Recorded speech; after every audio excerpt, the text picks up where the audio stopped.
시절에 부모님의 영향으로 갖게 된 그런 금지의 말이나 다그치는 말들이 있다면 나는 어떤 게 있을까 한번 생각해 보시겠어요? 지금 들으면서 명확한 게 두 가지가 있긴 있어요. 뭐냐면 어린애처럼 굴지 마가 있었고 머리 써. 머리 달고 다니는 거 아니야. 머리는 쓰라고 있는 거야. 생각 좀 해. 이 얘기를 되게 많이 들었어요. 나중에 커서 그대로 갚아드렸죠. 안녕하세요.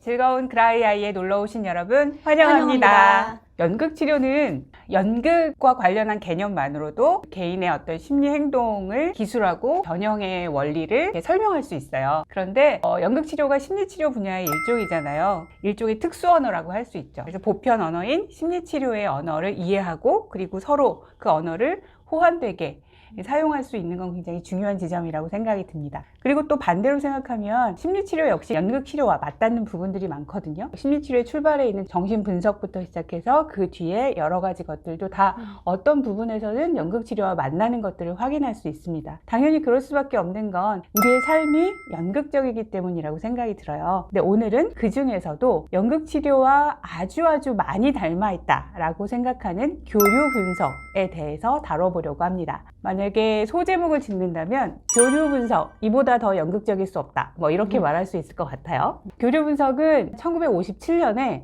미국의 정신과 의사 에릭 번이라는 사람에 의해서 창안되었다고 합니다.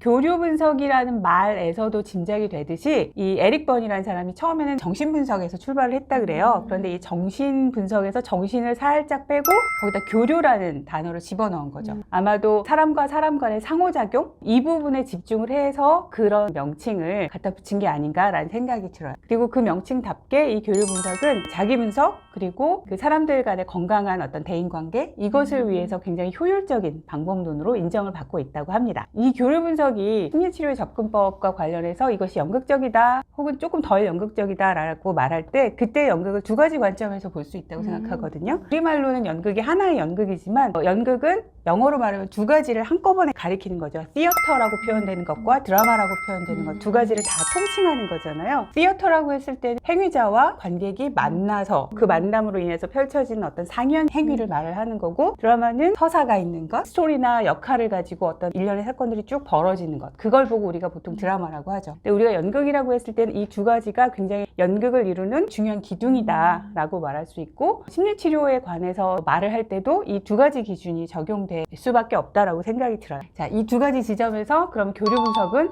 어떻게 연극적인가를 보면 교류 분석은 상호작용, 만남 이것 자체에 굉장히 집중을 합니다. 심리치료는 개인 내적인 관점에서 그 사람의 인성을 어떻게 바라보느냐 심리 행동을 어떻게 인식하고 기술하느냐 그게 되게 중요하잖아요. 근데 교류 분석은 개인 내의 인성을 바라볼 때도 이 안에서의 여러 다른 인물들이 있고 그 인물들 간의 상호작용 그 패턴이 그 사람의 인성이 된다 이런 식으로 설명을 합니다.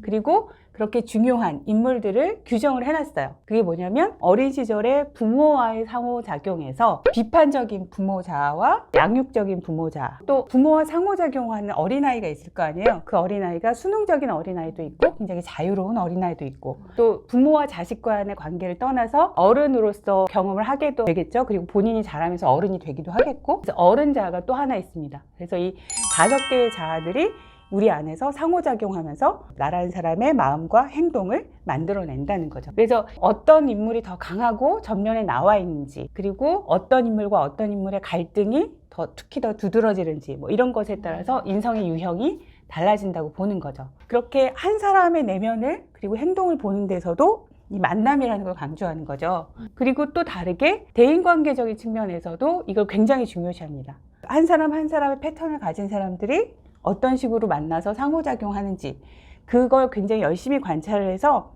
분석을 하는 틀을 만들어내기도 하고 그 중에 대표적인 것 하나가 게임이라는 용어를 써요.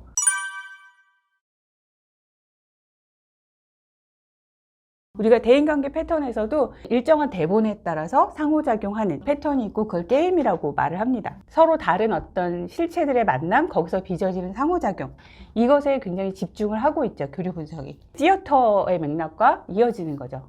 그 다음에 두 번째로는 드라마의 요소도 굉장히 적극적으로 끌어다 쓰고 있습니다. 상호작용을 통해서 우리가 인생을 해석을 하게 된다는 거죠. 기본적으로 우리한테는 해석의 기회가 두 번이 있는데 그 처음의 기회는 어린아이가 태어나서 그러니까 부모라는 환경을 경험하면서 아, 세상이 이런 것이구나 라고 해석을 하게 되고 좀 더 잘 살아남기 위해서 이렇게 행동하는 게 좋겠구나 라고 결정을 하는 거죠. 그리고 그렇게 결정된 짧은 스토리 이런 것들을 인생 각본이라고 부릅니다.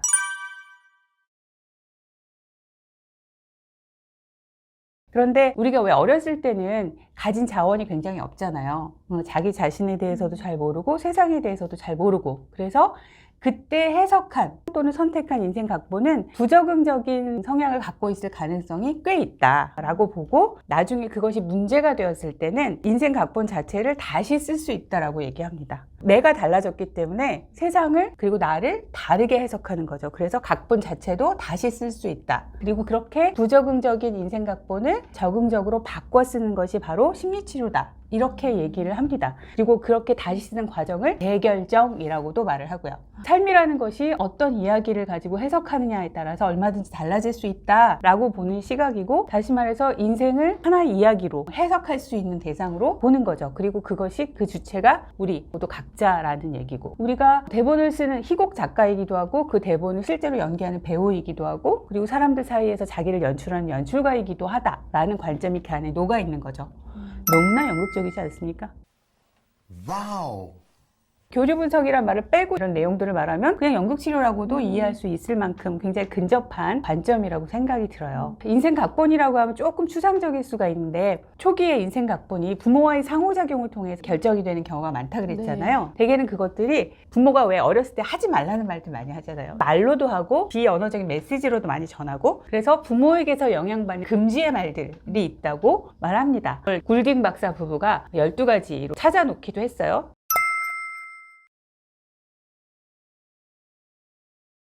그리고 또 다른 축으로는 뭐뭐 하지마, 뭐뭐 하지마, 하지마도 있지만 뭐뭐 해야만 해, 이렇게 해야 돼, 이렇게 해, 이렇게 다그치는 말들도 있다고 해요. 아마 선생님들 그런 거에 대해서 한번 보셨을 텐데 어린 시절에 부모님의 영향으로 갖게 된 그런 금지의 말이나 다그치는 말들이 있다면 나는 어떤 게 있을까 한번 생각해 보시겠어요? 지금 들으면서 명확한 게 두 가지가 있긴 있어요. 뭐냐면 어린애처럼 굴지 마가 있었고 머리 써. 머리 달고 다니는 거 아니야. 머리는 쓰라고 있는 거야. 생각 좀 해. 이 얘기를 되게 많이 들었어요. 나중에 커서 그대로 갚아드렸죠. 저는 엄마 아빠뿐만 아니라 언니들로부터 그런 금지나 강요의 말들을 들었던 것 같은데 넌 중요해지면 안 돼 라는 말을 들었던 것 같아요. 여기 가 있어 라든지 너 여기까지는 오면 안 돼 라는 식으로 넌 메인이 아니야 라는 식으로 제가 들었던 것 같아요. 아, 그 함축적인 의미를 그렇게 받아들였다는 거죠? 그러면서 너 이런 것도 할 줄 알아? 잘했어 이렇게 얘기할 때는 너는 잘하면 안 돼. 너는 귀여운 반 아이여야 해 라는 메시지로 또 이해를 했던 것 같아요. 형제가 많으면 그 형제에게서도 중요한 영향을 받을 수 있겠네요. 네. 이런 것들이 이 인생 각본의 작은 예라고 할 수 있을 것 같아요. 근데 이제는 우리가 어른이 되었고 그런 금지나 다그치는 말들이 나를 어떤 식으로 불편하게 하는지를 알고 있기 때문에 무의식적으로 내가 갖고 있던 인생 각본을 다시 고쳐 쓸 수 있다는 거죠. 이게 이제 교류 분석의 굉장히 중요한 개념이라고 생각이 들고요. 지금 이렇게 시어터와 이야기, 드라마의 관점에서 이제 연극적인 맥락을 짚어봤어요. 근데 마지막 하나는 교류 분석에서 제가 생각했던 것보다 상상을 많이 사용하더라고요. 인생 각본이나 뭐 이런 것들이 다 어린 시절에 결정되는 거잖아요. 그러니까 무의식적으로 그것들을 찾아내려다 보니까 무의식에 근접해야 되고 무의식이 사용하는 언어인 상상, 상징 이런 것들을 주로 가져다 쓰더라고요. 아, 무의식의 그 언어에 근접하기 위해서 무의식을 구성하는, 무의식이 사용하는 언어 자체를 사용하는 거, 그게 연극치료와 거의 동일하다라고도 볼 수 있을 것 같아요. 이런 점에서 교류 분석은 거의 심리치료계의 연극치료다? 뭐 이렇게까지 말할 수 있지 않을까 뭐 이런 생각도 듭니다. 교류 분석을 실제로 하시는 분들이 이 방송을 보면 어떻게 생각하실지 모르겠는데 우리 좀 친하게 지낼까요? 오늘 교류 분석과 관련한 이야기는 여기까지 마무리하도록 하겠습니다. 우리는 모두 즐거운 그라이아이!